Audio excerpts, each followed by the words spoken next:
See, what people need is hope. They need hope not only for the virus, they need hope in an economic way. There's a lot of us that are worried about September, October, November, January, February, March, going in a long way, because we all know damn well there ain't going to be no vaccine for a long time, and that there's probably going to be a recurring infection rate, or at least it's going to go steadily along in a certain pattern. So there's always going to be a certain number of restrictions on economic activities that we're doing. Restaurants are probably never going to be able to have full seating in a large restaurant. It's always going to be limited seating. You have to cut the restaurant in half, have one table over here, one table over there, and that's not just going to cut it. There is going to be a lot of economic stress going forward. Now, I watched this press conference with the Premier of Nova Scotia and Dr. Strang, and there was emphasis put on the number of deaths, the number of infections, and it takes a long time to go through these numbers. We know it.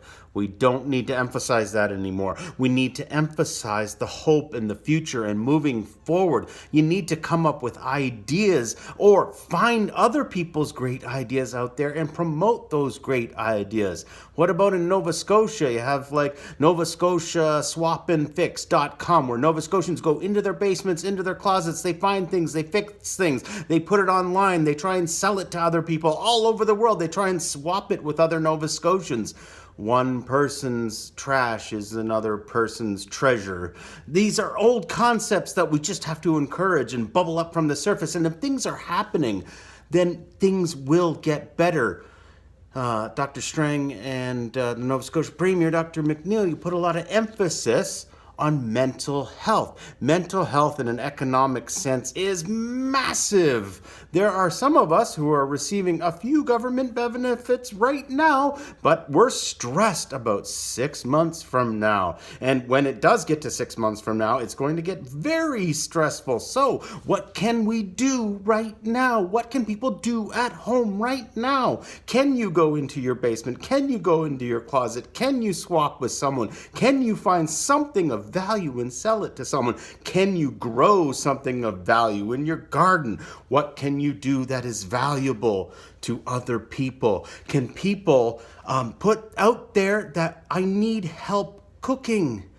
Can someone do some cooking for me? There's got to be someone out there who needs some help with shopping, with cooking, with all kinds of things. And this is the kind of focus to get our mental health up. Get our spirits up by giving hope and positive movement forward. That's what a lot of people want to do. It's not a binary decisions between opening up everything and shutting everything down. It's about brand new ideas, being forward thinking. New ideas, things that we've never done before, or things that have been forgotten and left behind for a long time. In rural areas, yeah, you can probably have slightly more open activity because there's a lot of space. But in the denser areas, what do those people do at home? There's something they can do. What about all those stupid websites that ask for surveys? Maybe the Nova Scotia government should get in contact with those people and say, hey, I've got about 10,000 people sitting at home in Halifax that's willing to do those surveys. How much are you going to pay us? Huh? Well, it's about time that I get to the end of this video. You know, I'm just some guy on the internet, and you're just someone watching at home. I want us to talk about hope and inspiration and moving forward and encouraging each other to do the best we can and do what we can. What I can is talk. So I turn on this camera and I talk, and hopefully it's adding value to someone, hoping that it makes someone feel better, more positive, and helps them move forward. Please watch my channel. I'm putting out 2, maybe 3 videos every day, because what the heck? What else have I got to do? I've got to do something positive. Thanks for watching. Please click subscribe.